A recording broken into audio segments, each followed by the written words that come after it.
ಸಾಕ್ಷಾತ್ ಪ್ರತ್ಯಕ್ಷ ಇಂದ್ರನ ಅಮರಾವತಿಯ ಆ ನೆನಪಾಗ್ತಾ ಉಂಟು. ಆ ರೀತಿಯಲ್ಲಿ ಆದ್ರೆ ನನ್ನ ನಿರೀಕ್ಷೆ ಒಂದು ಹುಸಿ ಆಯ್ತು ನೋಡು. ಎಂತ ನೀವು ಎಷ್ಟು ಮಾಡಿದ್ರು ಒಂದು ನಿರೀಕ್ಷೆ ಹುಸಿ ಆಯ್ತು, ಒಂದು ಕಡಿಮೆ ಆದಾಗ ಕಾಣ್ತದೆ. ಆದದ್ದು ಹೌದು. ಏನು ಕಡಿಮೆ ಆಯ್ತು ಅಂದ್ರೆ ನಾನು ಆ ದಿನ ಬಂದಾಗ ನೀನು ಒಬ್ಬನೇ ಬಂದು ಉಪಚಾರ ಮಾಡಿದ್ದೆ. ಇವತ್ತು ಬಂದಾಗ ಬಹುಶಃ ಸಪತ್ನಿಕನಾಗಿ ಉಪಚಾರ ಮಾಡಬಹುದು ಅಂತ ಆಲೋಚನೆ ಮಾಡಿದ್ದೆ. ಅಲ್ಲ ನನಗ್ ಬೇಕು ಅಂತಲ್ಲ, ನಾವು ಬ್ರಹ್ಮಚಾರಿಗಳು, ನಮಗದು ಬೇಡ. ನೀವು ಯಾವಾಗೂ ನಮಗೆ ಬೇಕು ಅಂತಲ್ಲ, ನಾವು ಬ್ರಹ್ಮಚಾರಿಗಳು ಹೇಳುದು ಬಿಡುದು.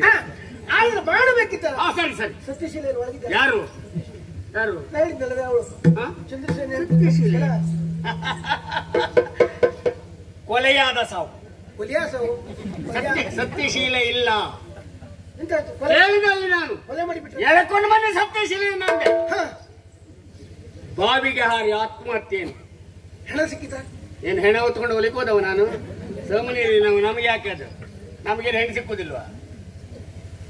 ಹೇಳ ನಿನಗೆ ಇಷ್ಟು ದೊಡ್ಡ ತಲೆ ಇದ್ರೆ ಸಾಲದು, ಒಳಗೆ ಒಂದಿಷ್ಟಾದ್ರೂ ಬುದ್ಧಿ ಅನ್ನುವ ಪದಾರ್ಥ ಇರ್ಬೇಕು. ಏನಾಯ್ತು ಈಗ? ಹೋಗಿ ನಾನು ಸೂಚನೆ ಕೊಟ್ಟಿದ್ದು ಯಾಕೆ, ಮುಂದಾಗಬಹುದಾದ ಅಪಾಯವನ್ನ ಚುಗುರಿನಲ್ಲಿಯೇ ಚಿವುಟಬೇಕೆಂದು. ಸರಿ, ಅವಳು ಯಾರ ಸತ್ತಿದ್ದಾಳೆ, ನೀನು ತಲೆ ಆಡಿಸಿ ಬಂದೆ. ಹೌದು, ಹಾಗಾದದ್ದು. ಆದದ್ದೇನು? ಏನಾಯ್ತು? ಆಂಧ್ರ ಪರಸತಿ ಇದ್ದಾಳಲ್ಲ, ಕ್ರೋಧಗೊಂಡು ಸಾಯಲಿಲ್ಲ ಅವಳು. ಸಾಯಲಿಲ್ವಪ್ಪ. ಹಾಗಂತ ನೀನು ಹೇಳಿದ ಹಾಗೆ ಆತ್ಮಹತ್ಯೆ ಮಾಡಿಕೊಳ್ಬೇಕು ಅಂತ ಹೋಗಿದ್ಲು. ಹೌದು, ಪ್ರಯತ್ನಕ್ಕೆ ಹೌದೌದು. ಆಗಷ್ಟೊತ್ತಿಗೆ ಯಾವುದೋ ಪುಣ್ಯಾತ್ಮ ಹೋದಂತೆ. ನೀನು ಮಾತ್ರ ಸಾಯುವುದಲ್ಲ, ನಿನ್ನ ಗಂಡನನ್ನ ಕೊಂದಂತಹ ಆ ದುಷ್ಟ, ಆ ಅಧಮ, ಆ ನೀಚ. ಮತ್ತೆ ಸಾಹಿತ್ಯ ಸೇರಿಸಿ ಹೇಳಿ. ನಾನು ಹೇಳಿದ್ದು ಅಲ್ವ, ಅವ ಹೇಳಿದ್ದು. ಪಾಪಿ ಕೆಟ್ಟ ಮುಖದವ ಇನ್ನು ಬಾಳು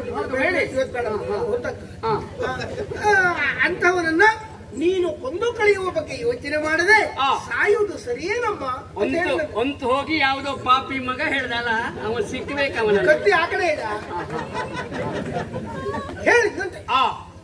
ಯಾರು ಅಂತ ಗೊತ್ತಿಲ್ಲ ನೋಡು. ಅಲ್ಲ, ಅವನು ಸಿಕ್ಕುವುದಿಲ್ಲ. ಆಗ ಅವಳು ನೇರವಾಗಿ ಕಾಶಿಗೆ ಹೋದ್ಲಂತೆ. ಗಂಡ ಸತ್ತು ಮುಂಡೆ ಕಾಶಿಗೆ ಕಾಶಿ ಯಾತ್ರೆ ಮಾಡಿ ಬರುವಂತ ಹೋದ್ರು. ಅದು ಉಪದೇಶ ಮಾಡ್ದಂಗ ಯಾವ ಸತ್ತವನ ನಾವು ಯಾರ ಕಾಶಿಗೆ ಯಾತ್ರೆಗೆ ಹೋದದ್ದಲ್ಲ, ಮತ್ತೇನು ಅಲ್ಲಿಯವರೆಗಾಗಿ ಹೋಗಿ ಗಂಗಾ ಮಾತೆಯನ್ನು ಕುರಿತು ತಪಸ್ಸನ್ನು ಮಾಡಿದಳಂತೆ. ಗಂಗೆಯನ್ನು ಕುರಿತು ತಪಸ್ಸು ಪರಿಣಾಮ ಗಂಗೆ ಪ್ರತ್ಯಕ್ಷಳಾದ ಗಂಗಾಧರಗಳಿಗೆ ಬಂದ. ಇವಳ ಕಷ್ಟದ ಕಥೆಯನ್ನೆಲ್ಲ ಕೇಳಿದಳು. ಪರಿಹಾರಕ್ಕಾಗಿ ತನ್ನ ಮಗ ವ್ಯಾಸನನ್ನ ಕರೆಸಿದಳು. ವ್ಯಾಸ ಬಂದ. ನೋಡು, 3 ಜನ ಒಟ್ಟಾದ್ರೆ ಹೇಗೆ? ಹೋದವಳು ಗಂಡ ಸತ್ತವಳು, ಆಮೇಲೆ ಪ್ರತ್ಯಕ್ಷ ಆದವಳು, ಗಂಡನ ಬಿಟ್ಟವಳು, ಆಮೇಲೆ ಬಂದವ ಮದುವೆ ಆಗದೆ ಇದ್ದವಳು. ಎಲ್ಲ ಬಿಟ್ಟವರ ತ್ರಿವೇಣಿ ಸಂಗಮ. ಏನು ಮಾಡುವುದಕ್ಕೆ ಸಾಧ್ಯ? ಅವರೆಲ್ಲವರಿಗೂ ಏನು ಇಲ್ಲದೆ ಇರಬಹುದು. ಎಲ್ಲ ಇತ್ತು ನಿನ್ನಂತವ್ರನ್ನ ತೆಗಿತಾರಲ್ಲ ಅವರು. ಅದು ಹೇಳು. ಏನು ಮಾಡಿದ್ರು? ಬರುವಾಗ ಒಂದು ಪಿಂಡ ಹಿಡ್ಕೊಂಡು ಬಂದಿದ್ದಂತೆ. ಪಿಂಡ? ನದಿ ಬಿಡುವುದಕ್ಕಲ್ಲ, ಹಿಡ್ಕೊಂಡು ಅಗ್ನಿಗೆ ಅರ್ಪಿಸುವುದಾಗಿತ್ತು. ಬಂದಿದ್ದ ಅಮ್ಮ ಅರ್ಪಿಸುವುದು. ಬಂದವನೇ ಸತ್ಯಶೀಲ ಕೈಗೆ ಕೊಟ್ಟಂತೆ. ಪಿಂಡ ಕೊಟ್ಟ. ಇದನ್ನ ಹೆಣ್ಣಾದವಳು ಗರ್ಭಸ್ಥವಾದಂತಹ ಶಿಶುವನ್ನು ಹೇಗೆ ಕಾಪಾಡುತ್ತಾಳೋ ಹಾಗೆ 9 ತಿಂಗಳು 9 ದಿನ 9 ಗಳಿಗೆ ಪರ್ಯಂತ ನೀನು ಕಾಪಾಡಿದೆ ಅಂತಾದ್ರೆ ಅದರಿಂದ ಒಂದು ಮಗು ಹುಟ್ಟಿಕೊಳ್ಳುತ್ತದೆ. ಆ ಮಗುವಿನಿಂದಲೇ ದುಷ್ಟನ ನಾಶವಾಗುತ್ತದೆ ಎನ್ನುವುದಾಗಿ ಅಭಯ ಕೊಟ್ಟಂತೆ. ಪಿಂಡದಿಂದ ಹುಟ್ಟುವ ಮಗು ದುರ್ಲನನ್ನು ನಾಶ ಮಾಡುತ್ತೆ. ಅಂದ್ರೆ ನಿನ್ನ ನಾಶ ಮಾಡ್ತಂತೆ ಹೇಳಿದಂತೆ.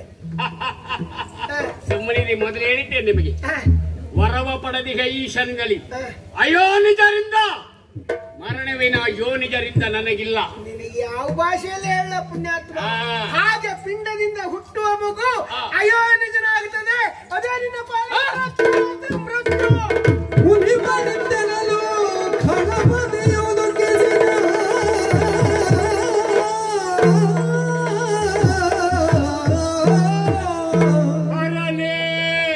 ಶಂಕರ ಪಾರ್ವತಿ ವರನೇ ಮುಂದೆ ನನಗೇನ್ ಗತಿ?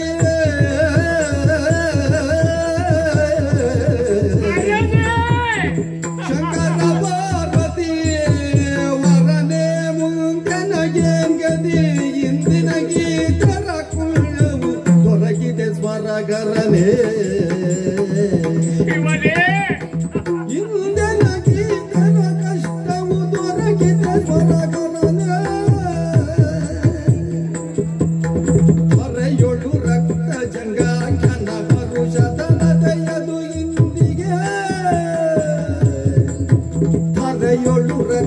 ಜಂಗ ಕೆನಗರು ಶತಲತೆಯರು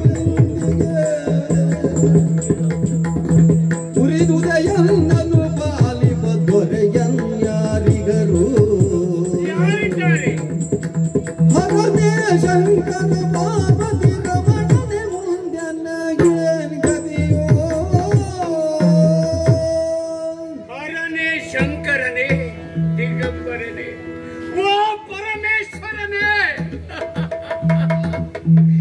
ಈ ಪರಿಸ್ಥಿತಿಯಲ್ಲಿ ನಾನು ಸಾಯಬೇಕಾಯ್ತೆ ಅಯೋನಿಜರಿಂದ ಮರಣ ಆಗುವುದಿಲ್ಲ ಅಂತ ತಿಳಿದಿದ್ದೆ ಆದ್ರೆ ಸಾಯುವ ಕಾಲ ಬಂತಲ್ಲ ನನ್ನನ್ನು ರಕ್ಷಿಸುವವರು ಯಾರು ನಾರದ್ರೆ ನಾನು ಸಾಯ್ತೇನೆ ಅಂತ ಚಿಂತೆ ಅಲ್ಲ ಅಯ್ಯೋ ನಾನಿನ್ನು ಬದುಕುವುದಿಲ್ಲ ಅಲ್ಲ ನಾರದ್ರೆ ಅಂದ್ರೆ ಅವ ಹುಟ್ಟಿದ್ರೆ ನಾನು ಸಾಯುವುದು ಅಯ್ಯೋ ಬೇಡ ಅವ ಸಾಯುವುದಕ್ಕಿಂತ ಅಥವಾ ಅವ ಹುಟ್ಟುವುದಕ್ಕಿಂತ ಮೊದಲು ನಾನೇ ಆತ್ಮಹತ್ಯೆ ಮಾಡಿಕೊಂಡು ಸತ್ತರಾಗಲೇ ಇಲ್ಲ ಅಷ್ಟೆಲ್ಲ ಸುಲಭದಲ್ಲಿ ನನ್ನ ಸಾಯುವುದಕ್ಕೆ ಬಿಟ್ಟೇನ ನಾನು ಬಳಲವೀರ್ ನಿಶಿಚರ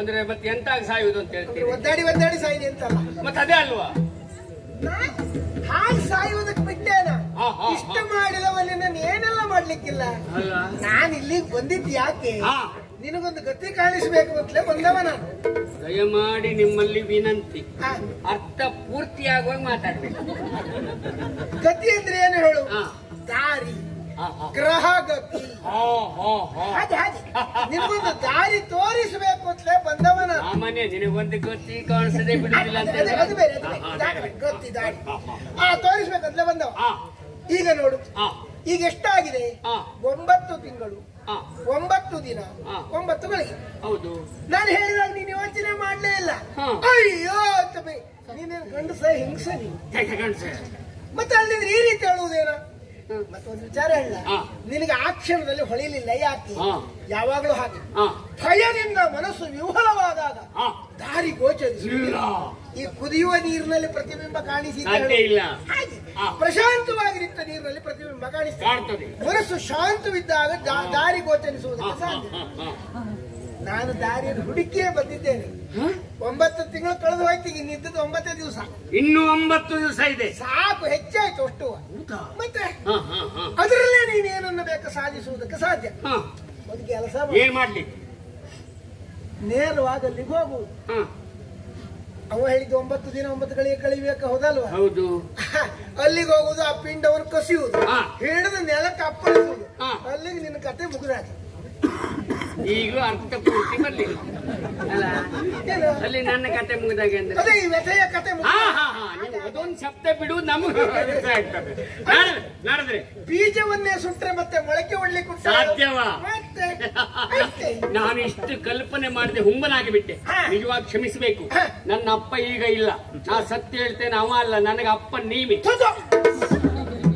ಏನಾದ್ರೂ ಹೇಳು ಆ ಶಬ್ದ ಯಾಕಂದ್ರೆ ನಾವು ಬ್ರಹ್ಮಚಾರಿಗಳು ಮತ್ತೆ ತಪ್ಪು ತಿಳ್ಕೊಂಡ್ರೆ ಕಷ್ಟ ಜನ ಹಾಗಲ್ಲ ನನಗೆ ಸಾಯುವ ಮನಸ್ಥಿತಿ ಸಾಯ್ತೇನೆ ಎನ್ನುವಲ್ಲಿಗೆ ನನಗೆ ಮರುಜನ್ಮ ಕೊಟ್ಟಿದ್ದೇನೆ ಹಾಗಾಗಿ ನೀನು ಆದಷ್ಟು ಬೇಗ ಆ ಕಾರ್ಯವನ್ನು ಮಾಡಿದೆ ಅಂತ ನಿನಗೆ ಮೃತ್ಯುವೇ ಇಲ್ಲ ಮೃತ್ಯುವನ್ನು ಜಯಿಸಿದ ಮೃತ್ಯುಂಜಯನೇ ನೀನು ಮೃತ್ಯುಂಜಯನೇ ನಾನು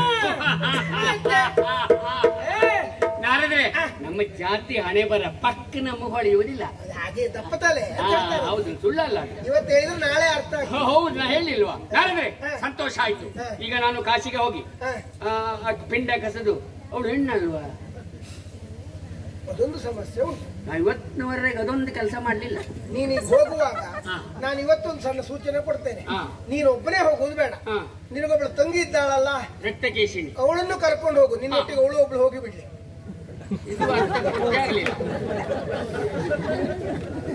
ಆಗಲ್ವಾ?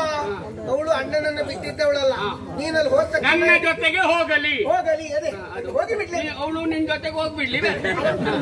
ಬರೀ ಇಲ್ಲಿ ಅಣ್ಣ ಅಂತ ಕೆಟ್ಟ ಮೊದಲೇ ಕೆಟ್ಟ ಸ್ವರ, ಹಾಗಾಗಿ ರಗಳೆ ಆಗ್ತದೆ. ತಂಗಿ ಒಬ್ಳೇ ಅಲ್ಲ, ನಿನ್ನ ಬಂಧು ಬಾಂಧವರು ಕುಲು ಕುಟುಂಬ ಎಲ್ಲ ಕರ್ಕೊಂಡು ಹೋಗ್ಬಿಡು, ಎಲ್ಲ ಒಟ್ಟಿಗೆ ಹೋಗು. ಹೋಗಲ ಯಾಕೆ ಹೇಳು? ಯಾಕೆ? ನೀನು ಅಲ್ಲಿ ಮೃತ್ಯುವನ್ನ ಜಯಿಸುವ ಆ ಸಂಭ್ರಮಾಚರಣೆ ಹೊತ್ತಿಗೆ ಜಯವಾಗಲಿ ಜಯವಾಗಲಿ ಹೇಳಿ ಬಂದಿಲ್ಲ. ಇದು ರಾಜತಾಂತ್ರಿಕವಾದಂತ ಯೋಚನೆ. ಯಾವಾಗ್ಲೂ ಹೇಳ್ತೇನೆ, ನೀನೊಬ್ಬ ಮುಂದಾಳು ಆಗಬೇಕು ಅಂತಾದ್ರೆ ಕೆಲವು ಹಿಂದಾಳುಗಳನ್ನ ನೀನೇ ಕರ್ಕೊಂಡು ಹೋಗ್ಬೇಕು. ಮತ್ತೆ ಸಭಾ ಸಮಾರಂಭ ಸಮಾವೇಶ ಅಂದ್ರೆ ಎಂತದು ಎಲ್ಲ ಕರ್ಕೊಂಡು ಬರುವುದು, ಕರ್ಕೊಂಡು ಹೌದಪ್ಪ, ಯಾರ ಗತಿಯೇ ಇಲ್ಲ. ಕೊಡದಿದ್ರು ಒಬ್ರು ನಮಗದು ಬೇಡ, ಕೊಡುವುದಿಲ್ಲ ಅಂದ್ರೂ ಬರ್ಲೇಬೇಕು, ಬರತಕ್ಕದ್ದು. ಹಾಗಾಗಿ ಇವ್ರನ್ನೆಲ್ಲ ಕರೆದುಕೊಂಡು ಹೋಗಬೇಡ, ಎಲ್ಲ ಒಟ್ಟಿಗೆ ಹೋಗಿ ಅದೀತಾ ಕರ್ಕೊಂಡು ಹೋಗಿ ಒಟ್ಟಿಗೆ ಹೋಗಿ ಅಂದ್ರೆ ಎಂತ? ಕರ್ಕೊಂಡು ಒಟ್ಟಿಗೆ ಹೋಗಿ ಒಟ್ಟಿಗೆ ಹೋಗ್ಬೇಕು ಎಲ್ಲ ಹೋಗಿ ನೀನು ಮಾಡು ಅದೀತಾ. ಹಾಗಿದ್ರೆ ನಾನು ಸ್ವಾಮಿ, ನೀವು ನಿಮ್ಮನ್ನು ಯಾವ ನೋಡುವುದು, ಯಾವ ಬರ್ತೀರಿ? ನಾನು ಮತ್ತೆ ನಿನ್ನನ್ನ ಇಲ್ಲಿ ನೋಡುವುದಕ್ಕೆ ಇಷ್ಟಪಡುವುದಿಲ್ಲ. ಮತ್ತೆ ಎಲ್ಲಿ? ಮೇಲೆ. ಮೇಲೆ ಅಂದ್ರೆ ಎಲ್ಲಿ? ನರಕದಲ್ಲಿ. ಏನ್ ನರಕದಲ್ಲಿ ನೋಡುವುದು? ಕಾರಣ ಏನು ಕಾರಣ? ನೀನು ಅವನು ಜಯಿಸಿದ ಮೇಲೆ ಮತ್ತೆ ಈ ಸಣ್ಣ ಸೀಮಿತವಾದ ಪ್ರದೇಶಕ್ಕೆ ನೀನು ಅರಸನಾಗಿರ್ಬೇಕಾದದ್ದಿಲ್ಲ. ನೇರವಾಗಿ ನರಕಕ್ಕೆ ಹೋಗು. ಏನು ಸ್ವರ್ಗ ಬೇಡವಾ? ಸ್ವರ್ಗ ಬೇಡ. ಯಾಕೆ ಬೇಡ? ಅಲ್ಲಿ ನಿಮ್ಮ ಜಾತಿ ಮಕ್ಕಳು ಒಬ್ರು ಎಲ್ಲ ನಮ್ಮ ಜಾತಿ ನರಕದಲ್ಲಿದ್ದಾರೆ. ಹೌದು, ಎಲ್ಲ ಅಷ್ಟು ಒಳ್ಳೆ ಕೆಲಸ ಮಾಡಿದ್ದಾರೆ ನೋಡು, ಹಾಗಾಗಿ ಎಲ್ಲ ಅಲ್ಲಿದ್ದಾರೆ. ಅಲ್ಲ, ಎಲ್ಲ ಒಳ್ಳೆ ಕೆಲಸ ಮಾಡಿದ್ರಿಂದ ಅಲ್ಲಿ ಹೋಗಿದ್ದಾರೆ ಅಂತ. ಹೌದು, ಒಳ್ಳೇದು ಕೆಟ್ಟದ್ದು ತೀರ್ಮಾನ ಆಗೋದು ಹೇಗೆ ಹೇಳು? ನೋಡು, ನಿನಗೊಂದು ಕಾಲಿಗೆ ಮುಳ್ಳು ಚುಚ್ಚಿದ್ರದ್ದು ಕೆಟ್ಟದ್ದು, ಅದನ್ನೇ ನೀನು ಬೇಲಿಗೆ ಹಾಕುವಾಗ ಒಳ್ಳೇದು ಅಲ್ವಾ? ಹಾಗೆ ಪ್ರಯೋಜನ ಬೇಲಿಗೆ ಹಾಕಿದ್ದಲ್ಲ, ಪ್ರಯೋಜನ ಅವಲಂಬಿಸೋದು ಒಳ್ಳೇದು ಕೆಟ್ಟದ್ದು ಅಂತ ಆಗುವುದಷ್ಟೇ ಅಲ್ವಾ? ಹಾಗಾಗಿ ಅವ್ರನ್ನ ಆ ಯಮ ಒಂದು ಶಿಕ್ಷೆ ಕೊಡುವುದಂದ್ರೆ ಎಷ್ಟು? ಏನೆಲ್ಲ ಶಿಕ್ಷೆ ಕೊಡ್ತಾ ಇದ್ದಾರೆ. ಹಾಗಾಗಿ ನೀನಲ್ಲಿಗೆ ಹೋಗಿ ಆ ಯಮನ ಕೈಯಲ್ಲಿದ್ದ ಯಮದಂಡ ಉಂಟಲ್ಲ, ನಾನೇ ಯಮದಂಡವನ್ನ ಹಿಡಿಯುವುದು. ನೀನೇ ಯಮದಂಡ ಹಿಡ್ಕೊ. ಆಮೇಲೆ ಮತ್ತೆ ಒಂದೊಂದು ಕೋಣ ಉಂಟು, ಆ ಕೋಣವನ್ನು ನೀನು ತೆಗೆದುಕೋ. ಅದ್ರ ಮೇಲೆ ಕೂತ್ಕೊಳ್ಬೇಕು. ನೀನ್ ಅದ್ರ ಮೇಲೆ ಕುಳಿತರೆ ಚಂದ ಕಾಣಿಸುವುದಂದ್ರೆ ಹಾಗೆ ಕೋಣನ ಮೇಲೆ ಪ್ರತಿ ಕೋಣ ಅದು ಕೋಣನ ಮೇಲೆ ಪ್ರತಿ ಯಮ ಕುಳಿತ ಹಾಗೆ ಕಾಣಿಸ್ತದೆ. ಹಾಗೆ ಒಂದು ಕೆಲಸ ಮಾಡುವ, ಕೋಣನ ಮೇಲೆ ಪ್ರತಿ ಯಮನಂತೆ ನಾನು ಕೂತ್ಕೊಳ್ತೇನೆ. ಒಂದ್ ಸುತ್ತಿಗೆ ನನ್ನ ಮುಂದೆ ನೀವು ಕೂತ್ಕೊಳ್ಳಿ. ನಾನು ಚಿತ್ರಗುಪ್ತನ ಹಾಗೆ ಬಂದಿಲ್ಲ, ನಿಮ್ಮ ಚಿತ್ರಗುಪ್ತ ಹಾಗೆ ಅಂತ ಉಂಟು. ಯಮಪಾಶವನ್ನು ನೀನು ಹೇಳು. ಆಗ ನಿಜಾರ್ಥದಲ್ಲಿ ನಿನ್ನವರ ಕಷ್ಟವನ್ನ ಪರಿಹಾರ ಮಾಡಿದ ನಿಜಾರ್ಥದ ರಕ್ಕಸ ಕುಲೋದ್ಧಾರಕ ನೀನು ಬೇಕಿದ್ರೆ ಆವಾಗ ಏನಾದ್ರೂ ಮಾನ ಸನ್ಮಾನ ಎಂತಾದ್ರೂ ಇಟ್ಕೊಳ್ಳೋದಿದ್ರೆ ಅವತ್ತು ದೊಡ್ಡ ಸಮಾರಂಭ. ನೀವು ಸ್ವರ್ಗಕ್ಕೆ ಹೋಗುದು ಬೇಡ, ನರಕಕ್ಕೆ ಬನ್ನಿ, ಅಲ್ಲಿ ಸಮಾರಂಭ. ಆದ್ರೆ ಎಂತಾಯ್ತು? ನೀವು ಎಷ್ಟು ದಿವಸಕ್ಕೆ ಬರ್ತೀರಿ? ಸದ್ಯ ಬರ್ಲಿಕ್ಕೆ ಆಗೋದಿಲ್ಲ. ಎಷ್ಟು ದಿವಸಕ್ಕೆ ಬರ್ತೀರಿ? ತಿರುಗಾಟ ಉಂಟು. 1, 5, 6, 8 ಅವನ್ ಕೆಲಸ ಮಾಡ್ತೇನೆ. 12ಕ್ಕೆ ಬರ್ತೇನೆ. ಇಲ್ಲ 12ಕ್ಕೂ ಆಗುದಿಲ್ಲ. 14ಕ್ಕೆ ಬರಲ್ಲ.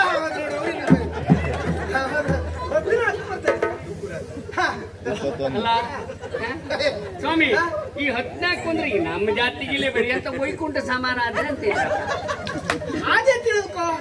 ಅಂದ್ರೆ ನೀನು ಹಾಗೆ ತಿಳ್ಕೊಂಡು ಸಮಾರಾಧನೆ ನಮ್ಮದೆಲ್ಲ ಈ ಉತ್ಸವಗಳ ವಿಷಯ ಸಮಾರಾಧನೆ.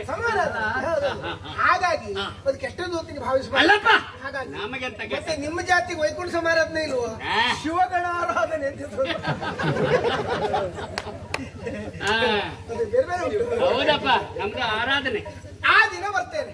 ಆವಾಗ ನೀನು ಏನುಂಟು ಸನ್ಮಾನ ಇತ್ಯಾದಿ ಒಳ್ಳೆ ರೀತಿ ಹೇಳಲಿಕ್ಕಿಲ್ಲ. ನೋಡುವರ ಎದುರಿಗೆ ನಗೆಪಾಟಲಾಗುವುದು ಬೇಡ. ಸುಮ್ಮನೆ ಒಣ ಸನ್ಮಾನ ಅಂತ ಇಲ್ಲ ಇಲ್ಲ, ನಿಮಗೆ ಸಣ್ಣ ಪುಟ್ಟ ಸನ್ಮಾನವೇ ಅಲ್ಲ. ಹಾಗಾದ್ರೆ ಬರಲ್ಲ, ನಾನು ಮತ್ತೆ ಸಿಗ್ತೇನೆ. ಆಯ್ತು ಆಯ್ತು, ಒಂದು ದೊಡ್ಡ ಆಶೀರ್ವಾದ ಮಾಡಿ ಹೋಗಿಬಿಡಿ. ಆಶೀರ್ವಾದ, ಒಳ್ಳೆ ಆಶೀರ್ವಾದ. ನಮೋ ನಮಃ. ಶೀಘ್ರಮೇವ ಯಮಲೋಕ ಪ್ರಾಪ್ತಿರಸ್ತು. ಸಂತೋಷವಾಯ್ತು. ಹರ ಹರ ಹರ.